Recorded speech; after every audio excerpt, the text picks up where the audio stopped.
What's up, ladies and gentlemen? We are back with another episode of the Scale Your Sales podcast. And for this week's episode, I am joined by none other than Jack Cox. Jack, welcome. I'm super happy to have you. How are you feeling today? Man, great. Can't complain about a thing. Sun's shining. It's about 70 degrees here in NC, so you can't really whine when it's like that in February, right? That's nice. There you go. And NC is North Carolina for all y'all. So he's definitely taking his shirt off and spinning it around like a helicopter, in case you were wondering. Word. Well, so Jack is someone that recently, Jack, we started working together in August, if I recall correctly. I think it was like August. July, August last year. Yep. Yeah, it was around sometime around there. And then, so a little bit of backstory on Jack, you guys, and we're going to go deep into his story actually together. But Jack was in woodworking and carpentry prior to coming into the world of remote sales. And so I actually know Jack, your fiance or your wife. Yeah. Wife. Okay. So Jack's wife, Mallory, is someone I've known for a while. I actually enrolled her into a program like almost what feels like a lifetime ago. And so we've always kind of had that loose connection. And then I guess maybe how did that happen? Like what made you say, okay, I want to leave woodworking behind and transition into remote sales? And like, how did that conversation come about between you and her?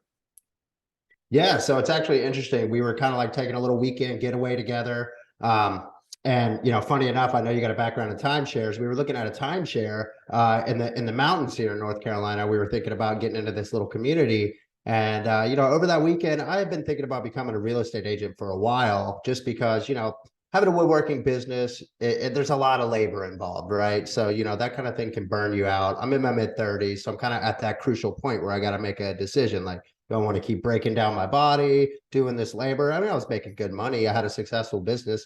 But I was thinking, there's got to be a better way, right? I could be able to utilize my ability to talk and conversate with people as a way to make money. So I started looking into that, and over that weekend made the decision, okay, cool. I'm going to buy this course and I'm going to get my real estate license and become a real estate agent, and bought the course, started in on that. And then, Mallory came up one day and was like, hey, what about high ticket sales? Have you ever considered that? And honestly, I was like, well, what is it?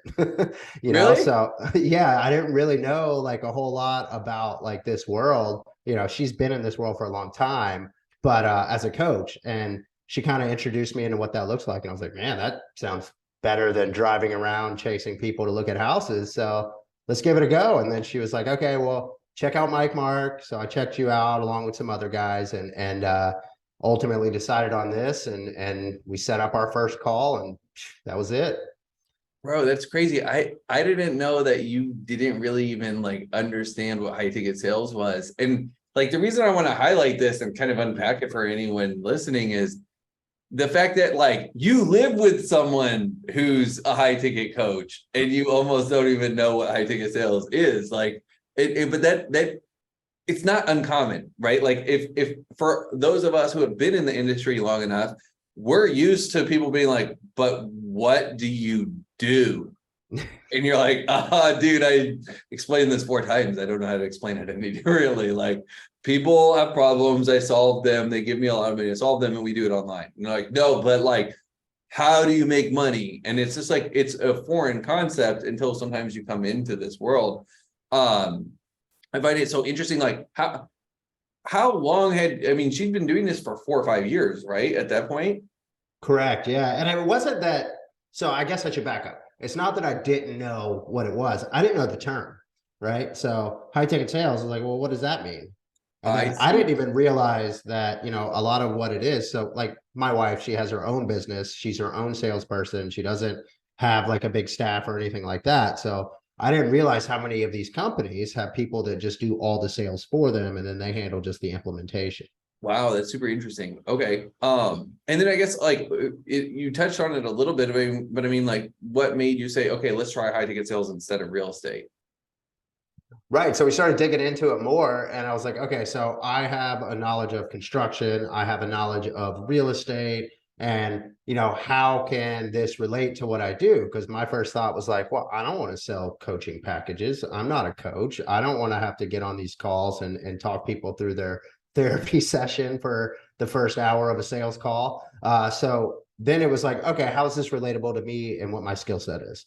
So then she kind of opened my eyes to what that looks like. And then, the fact that I could just sign up for a training program and learn more and go through, some real sales processes, some kind of role play stuff, and kind of learn what the techniques look like. So I started reading some books as well in that process. And that kind of just really opened my eyes even further. Cool. That's super interesting. So I remember Mallory was actually the one who messaged me about us potentially working together, and she opened up the dialogue. And one of the things I super appreciated about like how you came into the space was that I remember her being like, we were going back and forth, and I mentioned something about like, oh yeah, we could split up payments or blah blah blah, and she's like, no, if Jack's gonna do it, he's gonna go all in. And I was like, interesting. Like I like that. Like I like that energy. And to be honest, I think it's shown up in your results, because it was like you came into this not having like a choice where there was still an option to go back. Like you came into this being like, I'm gonna do this. And Okay. it was a completely different energy sometimes than when you work with someone who's gonna try something or gonna dabble in something. Like I could tell when we started, like you had come into this already having made the decision that this is done. So like, I guess walk me through that. What made you make that decision, or how did you go about making that decision, like in coming in so committed from the jump? Yeah. So, I mean, I look at it this way. There is no dabbling in anything. If you want to do something, you're either going to do it or you're not going to do it. So if you leave yourself that back burner option, that back burner option is always there. And all it's doing is slowly pulling you away from your goal. So the Yeah. more you want to reach for what you're going for, the less motivation you have when you know you have something to fall back on. So, I mean, I kind of took it to another level on this one though. So, we lived on an acre. We had a home with a detached garage. That garage was my shop. So, I was able to work at the house, so I always worked from home in this scenario. But basically we moved out of that house. We bought a townhome in the city. So got rid of the shop, completely quit taking woodworking jobs. I sold 90% of my tools. I basically took the option away from myself to Wow. be able to even take jobs. Wow. That's epic. And so, all right, well, you decided you're going to do this. You didn't even know what it was up front, like even though having some exposure to it, but then you kind of find out about it. I know you went down the rabbit hole on our YouTube channel for a little bit before, I think you mentioned. Like when you were going down the YouTube channel, like what were the things that you discovered that stood out to you and that have been able to like help you as you then started on your journey from that point? Sure. Yeah. So understanding archetypes was probably one of the biggest ones for me. So like Interesting. I'm very good at being relatable, right? So I've been through a lot of different walks of life. I grew up like extremely rough situation, single mom, poverty, trailer park, not a whole lot of options to get out there and succeed.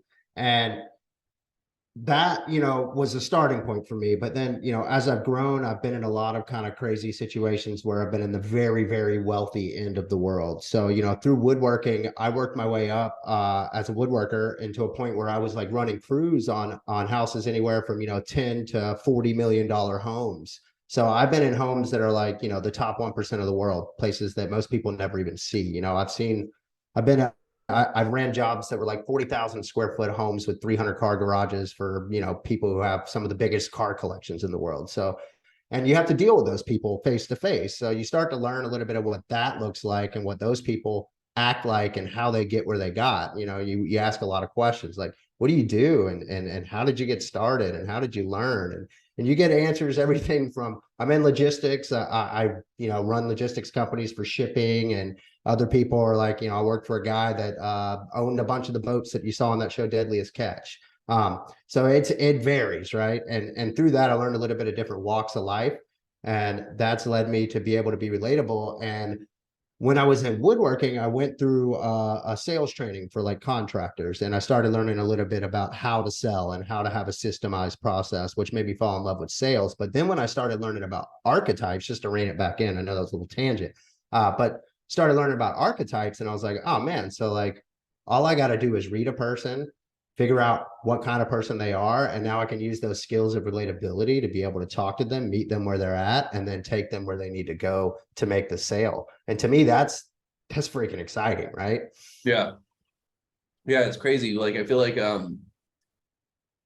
sometimes when you start to figure it out too, you realize like these people are like, it's almost so predictable, the patterns of behavior when people have these sort of like archetypes, that it really does, like it's just such a crazy tool. And then yeah, like then you start realizing, oh, selling this person, I have to use a very different sales process than selling someone who's maybe in this quadrant, or in like they respond differently to different types of pressure. And that's interesting. So that was one of those moments that you started to realize like, okay, this is something I didn't know, and now I'm like getting really curious. Is that what happened? Yeah, I started seeing like that there was a real possibility that I could succeed at it.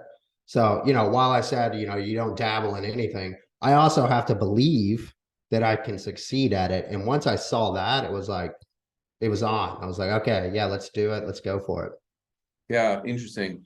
It's interesting too, you bringing up the being relatable thing. Because I definitely think that is a trait that the people who go really far in this game typically have, like I was very similar in those respects. Like I was the type of kid who, like, there's an interesting sociological study that they talk about. It's called Jocks, Nerds, Burnouts, and In-Betweens. And it was a sociological study where they went to a school and they like observed the school community, and they kind of could bucket kids into 4 categories. So the jocks, the burnouts, the nerds, and the in-betweens. And so I was always like the type of kid that, like, I was an in-betweener. I could go hang out with the stoners, and then we'd make a rap song, and then I'd go to wrestling practice or like hanging out with lax bros and like goof off and be like a jock. And then I could go into like the calculus class and still do really well and talk about computers and like nerdy stuff with the nerds. And like I could always get dropped into the setting and just be able to relate to people. And I do notice that it's interesting that you highlighted it as a pattern, but it's definitely there as a pattern for the people that do really well. It's because they're not afraid to talk to someone who's way more sophisticated, way less sophisticated, and you know how to adapt your conversational patterns to meet someone where they're at, but also to help them get to where they're trying to go. For sure. So that's a good highlight there. Now I guess what we started working together, what as you started to go through the process, like what were some of the discoveries or insights that then started to take hold once you said, okay, I see these archetypes, I know I can do this, I'm all in, let's go. Like what were the discoveries that started to follow? Yeah, for sure. Good question. So, I mean, part of it was, so it was kind of difficult for me to start, right? Because when I jumped into your program, I wasn't actually on an offer. I was still doing woodworking almost, well, pretty much the entire time I was in your program. So I didn't actually start until we were done. So it was kind of difficult for me to catch on to a lot of the different things. Like you talk about things like a hot 7 list, right? You keep your hot 7 of your follow-ups. You don't want to go above or below certain numbers on that to get overwhelmed and things like that. And I didn't really catch on to that until later. So a lot of the like aha moments that came didn't come until honestly more recently even. That's cool And though. yeah. So it was like a lot of it was, it's hard to answer that question specifically because a lot of it was over my head, went right over the top, but I was just like, okay, just stick with it, keep listening, keep learning. And I would say a big moment for me was just, seeing the different people come in and out of the program while I was working in it. And just seeing how many different types of people are doing this. And then that just boosted my confidence even further because I was like, okay, there's every type of person in here. And if these people can do it, I can do it, especially if my claim to fame is that I can be relatable. So it's like, if I can be relatable to every person in this room, I can be relatable to every person that I get on a call with. But there's also a fine line with relatability, I find. Yeah, It's big like, time. yeah, the successful people are relatable, but you can also not be successful and be extremely relatable. And you got to be careful that you don't friend zone yourself and get into that situation where it's just like, oh, yeah, they really like me. But you got to have a certain amount of opposition to them at the same time so that you can create that urgency, apply pressure, and challenge them when they're blowing smoke. Yeah. It's that healthy balance between like tension, but them knowing that you care about them. And yeah, it's interesting. It's specifically, I find it fascinating that you're mentioning though, like that stuff was going over your head. And I could see that because it's like it's one of those things like now I feel like sometimes like I'm having lessons where I'm like, oh shit, this is what my parents were telling me about. You know what I mean? Like I'm 30 years old, 32 years old, and a dad, and so like the stuff they're saying, I'm like, oh, okay. When I was 20, it didn't make any sense to me because I just didn't have the requisite experience yet. But it's cool that it was there, and then you just saw it pop up. Have you been using the Hot Seven at all, and like actually implementing that? I'm starting to more now. So, I got, I use the CRM that we have. We have Go High Level, which I know you're super familiar with. A lot of people in this industry are very familiar with Go High Level. And, I also keep spreadsheets. And, I have my own little separate deal that I keep up with. So it's like, I don't like to, like, I keep my Hot Seven, right? But I also keep like my who cares kind of follow-ups on the line as well. So I try to keep Yeah. list of everyone and keep them in their own buckets. And then, some people it's like, bug the hell out of them. And some people it's like, okay, I now need to stand off a little bit with this guy. But yeah, I'm learning that more. And there's also things like tonality. Tonality is so important, so important. And I didn't realize that as much when we were talking throughout my time in the program. But then like when I start reading books like, Never Split the Difference, they talk about that like late night FM DJ voice or, the different tonalities you can take. And those are moments where I'm like, oh wow, that just clicked from the time that I was in Scale Your Sales. Now it's coming to me from reading it from someone else, but it's like, oh, I already knew that, but it was going over my head because I wasn't as experienced in the actual process. Yeah, and what's going to be fascinating is like as you because you're still relatively new, you're in your first year, right? So like as you get into year 3, 4, 5, you'll find the same thing will happen where like a lot of the training you have to go through is just remembering shit that you knew but forgot you knew, right? And so it's almost like especially after a few years in the game, it's like, oh yeah, I used to do all that and then I just forgot to do it. But yeah, the Hot Seven, my famous is this dirty. Well, this is my Hot Seven. I got it right here, baby. That's awesome. So yeah. You get as much as I love CRMs, there's something about the sticky note CRM when it's right in front of your face. You stay on them all day. That's for sure. But those moments, like you talk about with, remembering what your parents taught you later, it's just a good reminder that we never stop learning. You never know enough. And, I get on sales calls all the time with people that are like, I don't need that, or I don't need this, or I'm not doing that training. I've been in this for 30 years. Man, we never stop learning. There's always going to be the relearning the thing we already knew. And as soon as we stop, we start to lose sight of all that. And that's why we have to read. We have to do things like take more trainings, do coaching, things like that. But, the point is anyone can do this if they're willing to learn and pay attention. I mean, I just started in high ticket sales in October, and here I am averaging over 20% close rate. Sick, dude. Because I'm choosing to learn.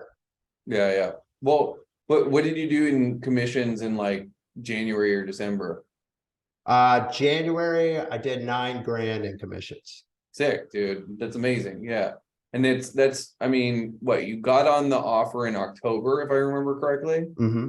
Yeah. So you got on the offer in October, and then so it's October, November, December, January. So you're basically like 4 months, right, at almost $100,000 a year. Like sick. That's epic. In an industry that I don't know. Yeah, in a completely new industry. And I have to say, like, you know why that happened? You want to know why that happened? I'd love to hear your take on it for sure. Yeah, because you pursued mastery instead of money. Mm. Right. And you committed to learning the craft, not chasing money. And the people like you fell in love with the process part of it. And so the outcome follows. Whereas too many people that get into this when they get so enamored by making 10 grand a month, 20 grand a month, or whatever, that they can't stick it out and they miss all the learnings because they're too busy being busy trying to get to their outcome instead of just really loving and digging into the process. And like something about how you did this entire thing, and like this is definitely, what I want to highlight and emphasize for anyone watching as well, is like You came into it already deciding that you're committed to mastery from the jump, right? You came into it and you like went all in on investing in yourself and learning. And then you really doubled down and focused on the process. You were super patient about your outcome, and you had this like, when it comes kind of mentality. And as a result, that's super attractive too for a business owner. Like when you're interviewing and in that process, you have a different energy and a vibe than someone who needs to make money now. And by having that whole vibe, it just gave you the space to be able to soak up the game and then really like replicate it pretty quickly. Oh, that's exactly it, man. And I can tell you, anyone listening, if you follow what Mike just said, which is 100% accurate, and that's exactly what I feel, I said I wanted to hear your take on it, but that is my take too. And I can tell you, if you follow that, you will crush interviews. You will absolutely destroy. And I always have. I've always come through on interviews and never really been turned down. I lie. I've been turned down, but we just forget those ones can be. They don't matter. But no, you can crush with that kind of mentality, and that's what people are looking for, because that is the energy of a self-starter, and a self-starter in this world is the person who's going to succeed. That's true. Yeah. You have to be a self-starter in this world for sure.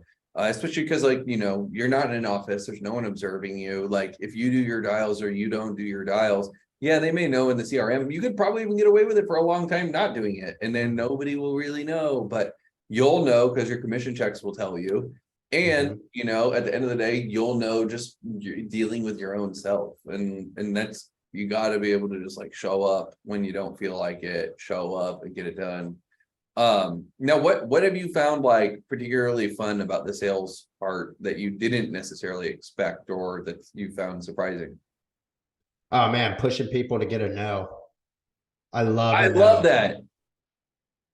It's so much fun. I never thought it would be good, but it's like, all right, so I have this rule with myself that I won't overly bombard somebody if we didn't set an expectation on the original call. Yeah. Now, if someone tells me, hey, I'll have a decision for you by Friday, Friday comes and they're ghosting me, dude, you're getting hit up every single day, text, email, phone calls, voicemails. I'll call you from my personal cell. I will continue to hit you up until you tell me no. Why? Because you told me to.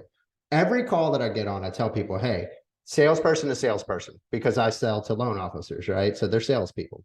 I tell them, I'm gonna follow up with you until you tell me no. So if it ever becomes a no, all I ask for is honesty. Be honest with me. Let me know. Otherwise, I'm just going to keep bugging you and you're going to hate me. They all say, yeah, that sounds great. Thank you. I really appreciate that. Then they'll still ghost. And then I hit them up until they're like, stop. And I'm like, oh, okay. Yeah. No problem. And then I'm just the happiest camper ever. I finally got my no. That's awesome. We actually on Monday I did a training on almost this exact topic, so that's why my reaction was the way it was. Because I've been like really actively selling lately, just for fun and like trying to play with it, and like I've been playing with new systems and stuff. So I've just been like really in the saddle these past couple of weeks. And one of the things that I was training on was like closing isn't getting the yes. Closing is equally getting the no, right? Like closing is not about I got the deal done. It's about I got a definitive answer one way or another. And like the maybes, the open-ended, all that's not closing.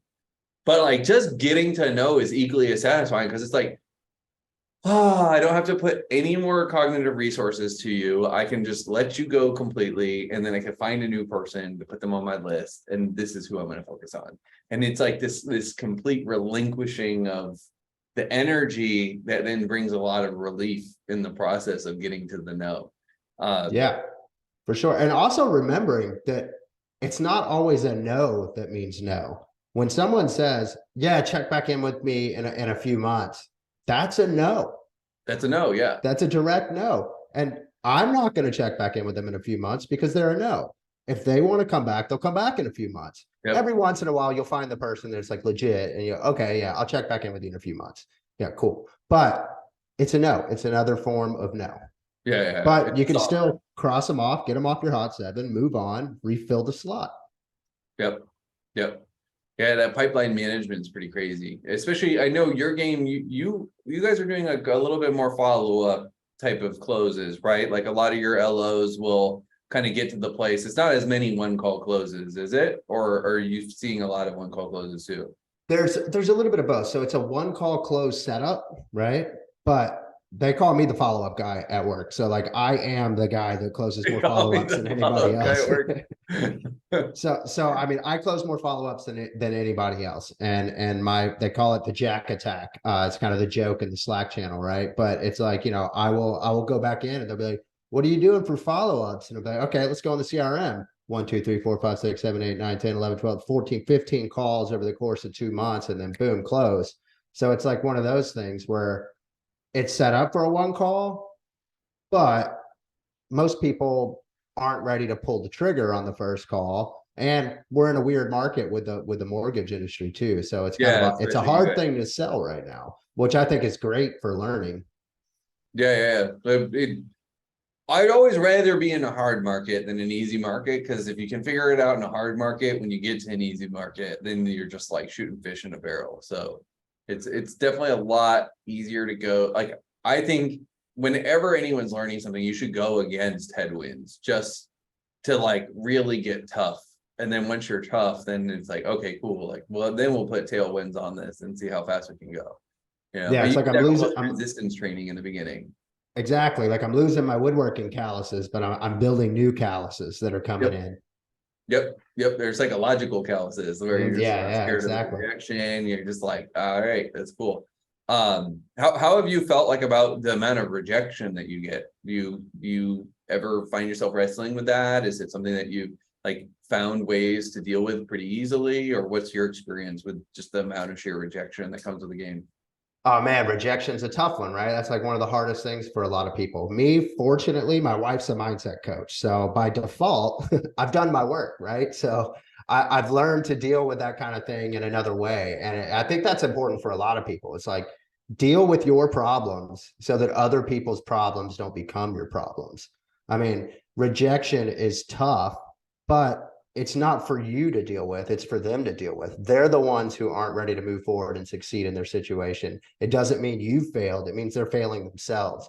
Now your Yeah, goal has to become, how do I help them not fail themselves? So I look at it as like a stepping stone to getting better. cool, interesting. Yeah, and it's nice you got your own like Wendy Bird there.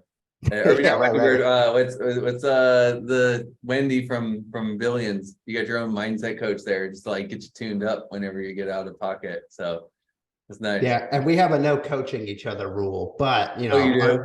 our conversations, and I've worked with my own coaches outside of that, right? So I've done like I said, I've done a little bit of my own work, but it's like our conversations just revolve around that. So we keep this Excellent. like certain level of talk, which helps your self-talk, and self-talk super important. So I find, with rejection, you got to take your time to reset between calls.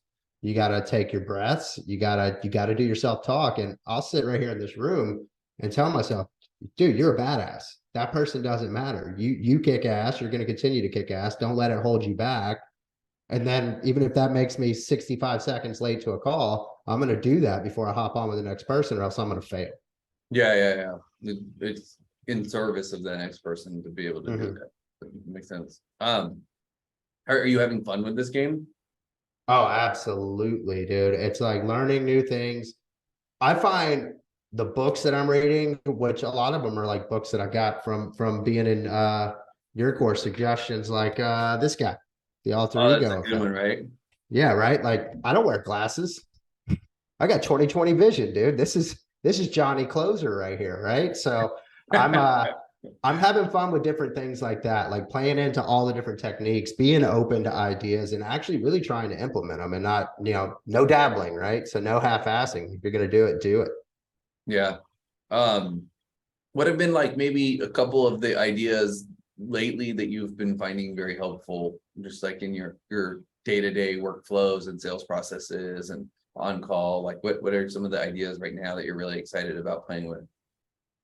Yeah, so like being ruthless with objection handling and total detachment from outcome. So, calling people out on the bullshit more. You know, when there's a smoke screen coming, like, okay, man, but that's not it.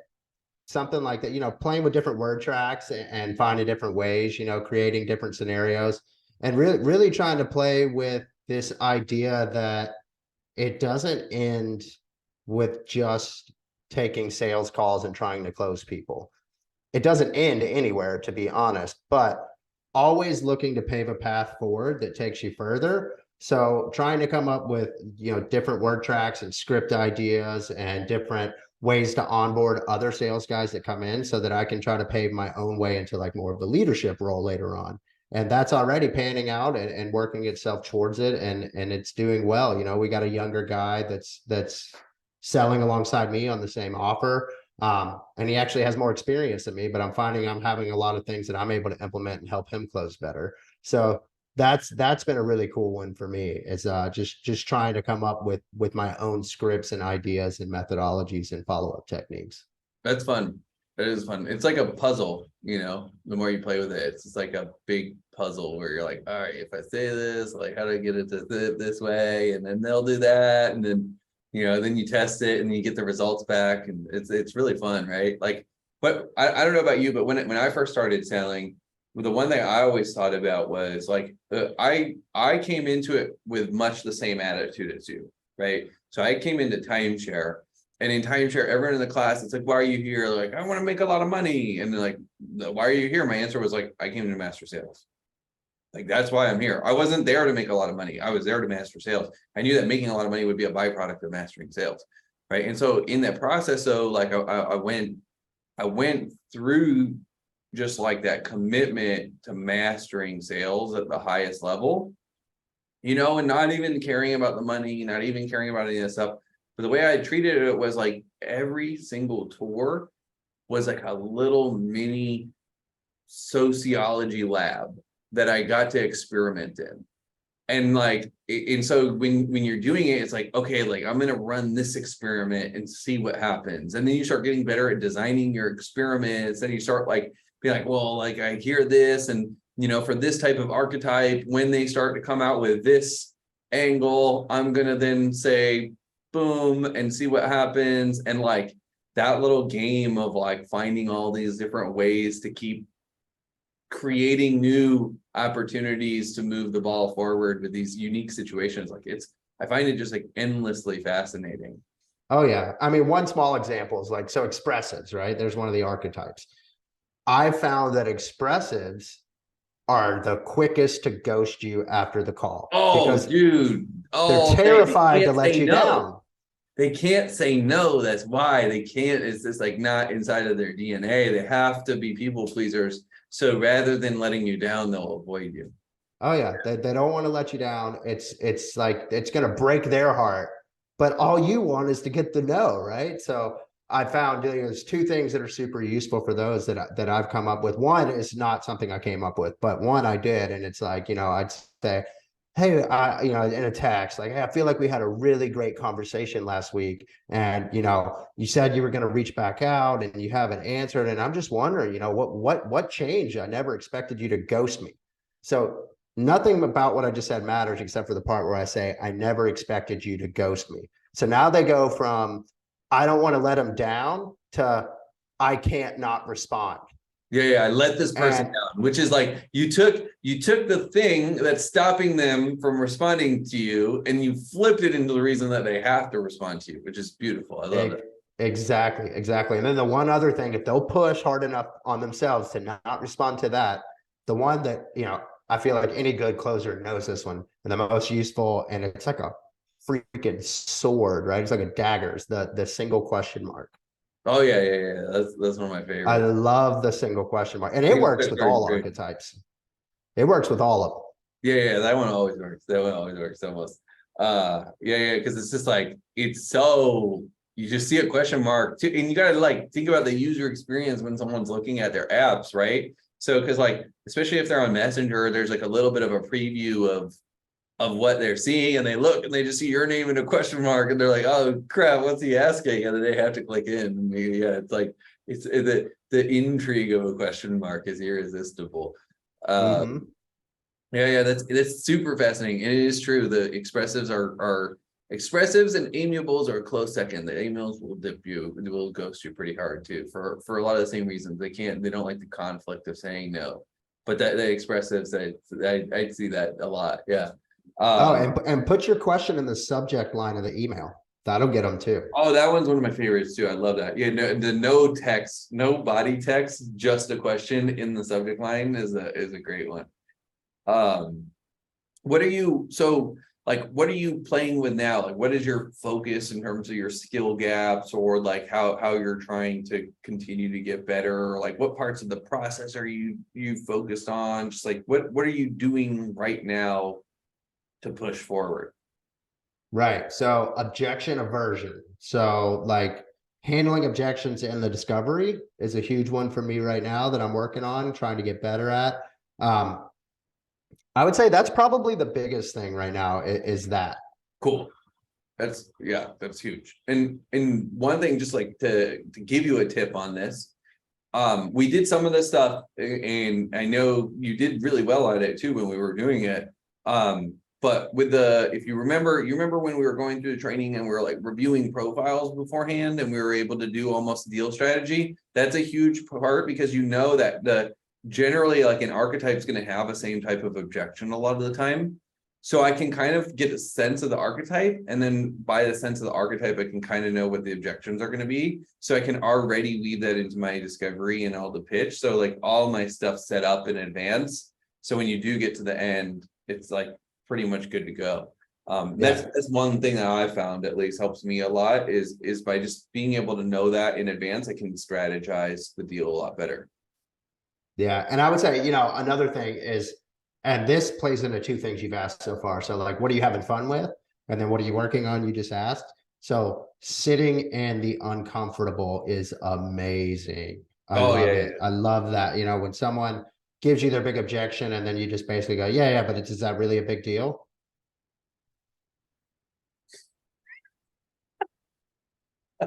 It's amazing. And then you just sit and sit and sit, and eventually they'll break.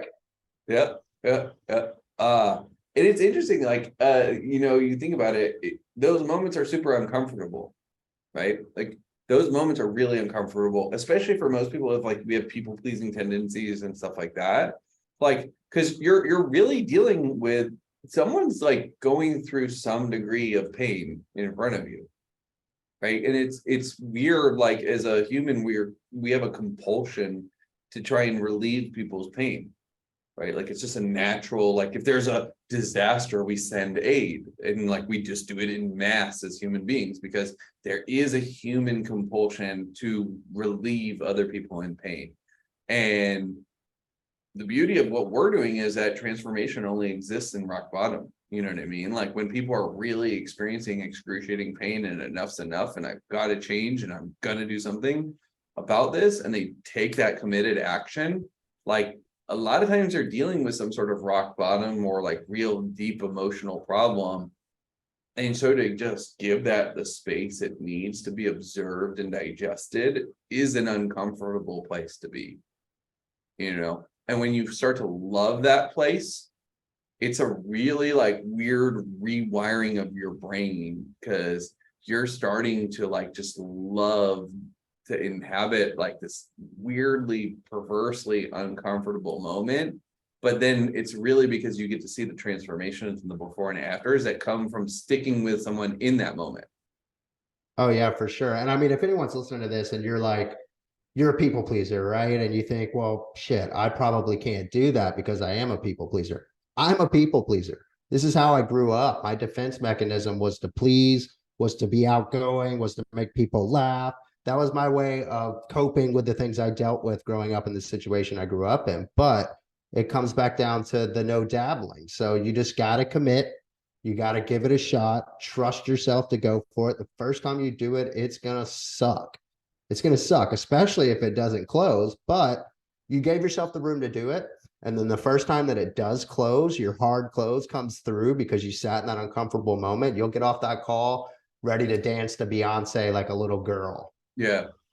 Yeah. And I think the thing that really drives that home is when that person gets results and you go like, damn, that person would not be experiencing that if I didn't give them the conversation that they had. And like if I was weaker and I gave up at that moment, like they wouldn't have that house, or their kids wouldn't be experiencing what they're experiencing, and like all that downstream effect.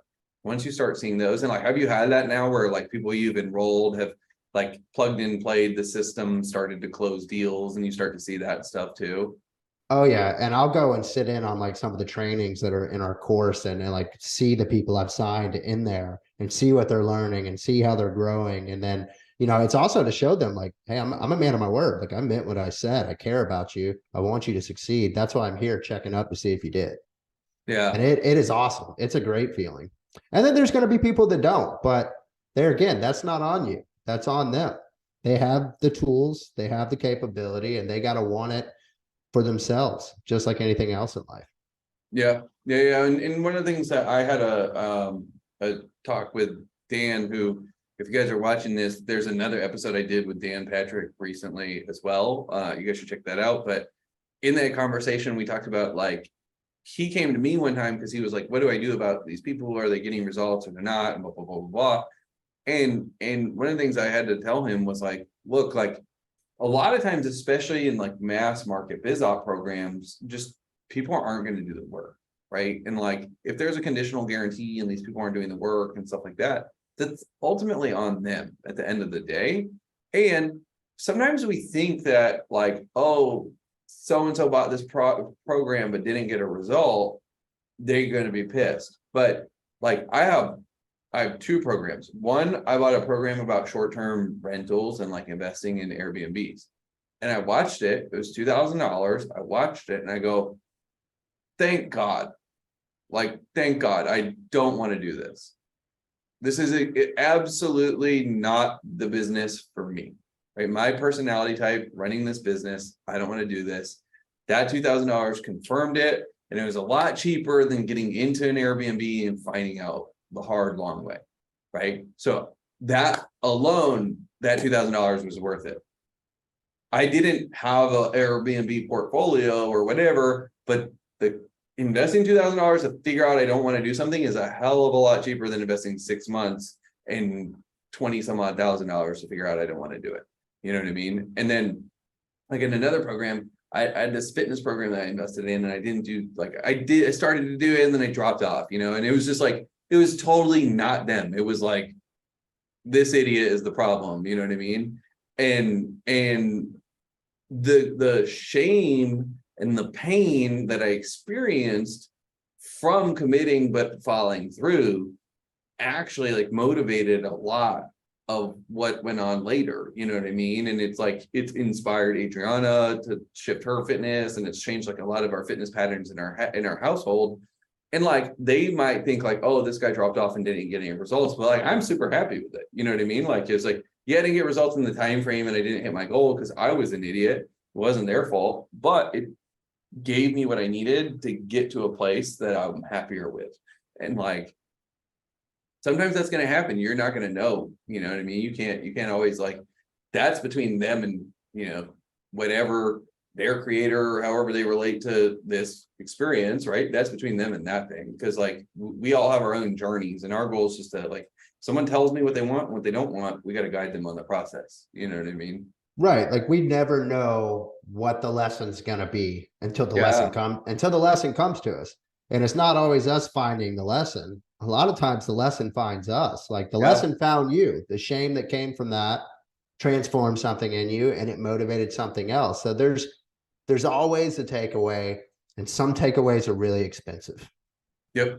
And it's a lot of times cheaper to figure out a takeaway in one of these programs than it is to figure it out in the real world, like in trial and error and years of life lost. So, well, it's been really fun to see your journey. I'm curious about like, so you kind of hinted at it a little bit with some of what you're saying, like designing stuff for management and whatnot, but like, what do you see being next for you? Like, where do you see, your goal being in the next like year to 2 years from this place and where you're at now? Yeah. So, I don't think it's super linear, right? So it's not just one thing, as nothing is in the online space anymore, or maybe ever. But yeah, definitely I could see some sales management kind of position. I always want to be closing, always be closing, but no pun intended there. But yeah, I always want to be doing sales calls, taking sales calls. I enjoy it, but doing some sales management would be great. And then taking a little bit of what I've learned throughout my woodworking process, owning a business in that world, transferring into this world in sales, combining that and maybe putting together a little bit of a coursework for training contractors on how to better market their businesses and sell what they do. And with that, you gotta start somewhere. So I took my woodworking Instagram and I kind of changed the name of that, changed what it's all about, and I've been doing some videos on how to better market yourself, and posting those out on my Instagram to put some feelers out very early on so that later on down the line I can implement and have an audience there. That's cool. I like that. You're basically setting yourself up for time being. That's genius. Really, really. And it's also a way, so I'm trying to be very non-specific with what I'm talking about. So I'm not speaking directly to construction workers, right? I'm just speaking about sales, marketing, things like that. So that way I can then use in the slow times that same Instagram to prospect for whatever offer I'm on. Oh, I like that. Okay, that makes sense. Yeah. Cool. Well, what about like your targets for this month, for next month? Like, what are you gunning for? What's sort of what do you want to close February at? What do you want to close the quarter at? What do you got lined up? Love that question. 15 closes per month is the goal right now. That'll Cool. take, I got the metrics behind it. That'll take, 120 appointments, 80 offers at a 20% close rate. It's going to give me, 15 grand a month. That's the goal. We got some guys working with us in the marketing in our company right now. We're all on some big goal setting right now. Cool. Cool. So 15 units a month is kind of what you're aiming at. What do you do in January? Is that 9 units? 9 units in January, averaging around a 20% close rate. I'm sitting at around 21% right now. I'm looking at my sales tracker right in front of me. So yeah, if we can keep those appointments booked, get those offers out there. And that's one of the things too, is learning, don't offer everybody. Yeah, big time.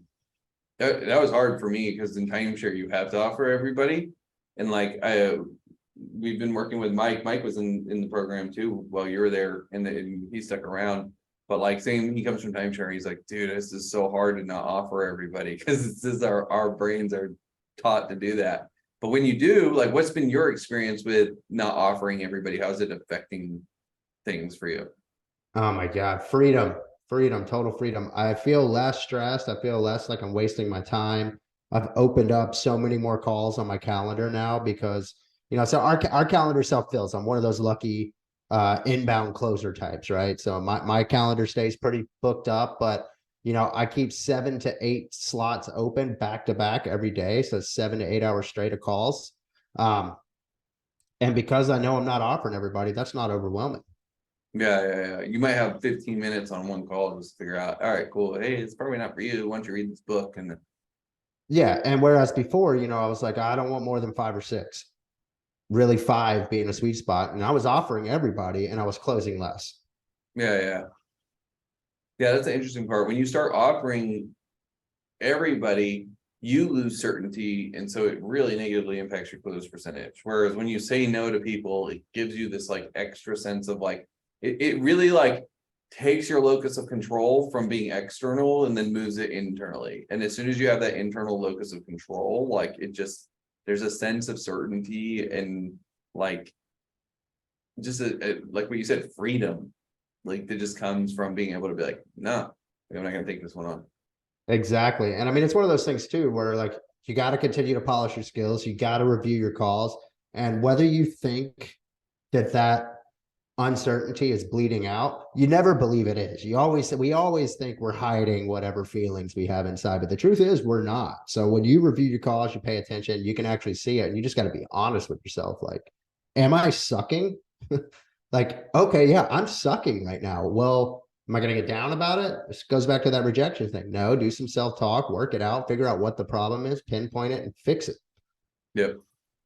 It sounds simple, and to be honest, it is. It's just not always easy. Yeah. Well, and sometimes sometimes it's not even simple, right? Like sometimes when the problem is embedded and it seems like it's here, but it's really over there, that's when we get in the game and it's not as simple. A lot of times it is, it's just we're overthinking it. But a lot of times it's like, oh shit, I didn't realize like I had something recently for me where what was it? It was like I'm just trying to remember. I had something that like kept going wrong in one area, and I kept thinking that was where it was going wrong. But then I found like, oh no, it's happening way upstream. And I was able to catch it upstream and remove it. And it's like sometimes like there's this old idea that typically if you have knee pain, it's actually because you have a lack of ankle mobility. If you have lower back pain, it's because you lack hip mobility, right? If your neck hurts, it's because your thoracic mobility or your like T mobility is not as good as it should be. And so what we'll generally find is like where we sometimes will experience acute pain is not actually what's causing the acute pain. And so that's what like makes the game endlessly fun and fascinating. Is it's almost like, you know, I don't know if you ever come across like the Alan Watts ideas of like it's like God hiding from himself and playing the game of hide and seek, and like he's just doing this to entertain himself. And sometimes it's like that. So it's happening with our own sales process, right? It's like what's stopping us is hiding, and it's like this endless game to keep us entertained. And I feel like the more you can figure that out within yourself, the more you can realize, whoa, that happens with everybody else. And now that I can see how it happens with me, that can lead me to understand how it happens with someone else. And then when you can Oh do yes. that, you can pinpoint what the problem is for them, and never forget they're people too. They're not brick walls. If you can pinpoint what it is, always think back like, man, if someone would have told me so and so, I would have been able to, fix it, or I would have made a decision better or quicker or at the right time and not waited. Whereas you can do that for your prospects. Yeah. And what you're saying as well, it's fascinating, is the more you're discovering yourself, the more you're understanding how to influence the people that you're being called to serve. And that's the beautiful part of the game, is that what I found with this is we think that it's about how do I control other people? But then really it always ends up being like, no, how do I control myself? And then through controlling ourselves, we discover how to influence other people. And just always remembering the work's never done. Yeah. So like as soon as you think it is, that's when things will start going downhill quick. And then you'll have to go back to it, and you'll just be repeating a cycle. When instead you're always going to be some sort of cycle there. Let the cycle be continuously learning. Yeah. Yeah. Sweet, man. Well, I super appreciate it. If someone wants to find you and connect with you on the interwebs, where can they find you? And we'll put links in the show notes for anyone too that's checking us out and wants to link up. But how can someone get a hold of you if they wanted to connect? Yeah, so you can check me out, Jack Does Business on Instagram. And you can also find me at just my name, Jack Cox, on Facebook. Sweet. AKA Johnny Closer. Johnny Closer. Or Jack Attack. One of the two. There's a couple. Man, well, thank you so much. And I know that there's huge gems here for anyone who's listening to this that's considering getting into this world. And like it's been really cool to see your journey, because I think sometimes when I think about this stuff, like I couldn't think of something like more left field than going from woodworking and carpentry into this. It's not like you came from a sales, like you went from insurance or door-to-door sales into this. You went from carpentry and woodworking into this. So it's a really different realm. And just to like see how well you've done in such a short amount of time, and like how much of that tracks back to just what we talked about earlier in the episode of like commitment to mastery, and really focused on loving the process, loving the game, and letting the results follow. It's been a blast to see. And it's like, when for us on our end, like it's just super refreshing to work with people that are in your shoes. So I wanted to thank you and like acknowledge you on that big time. I appreciate that. And thank you for all the help. You guys should definitely sign up for Mark's program, Mike Mark's program, because it is it's a game changer. Appreciate that, man. All right, sweet. Well, you guys know what to do. Go close some deals, go change some lives, and make some money. Peace. Brad.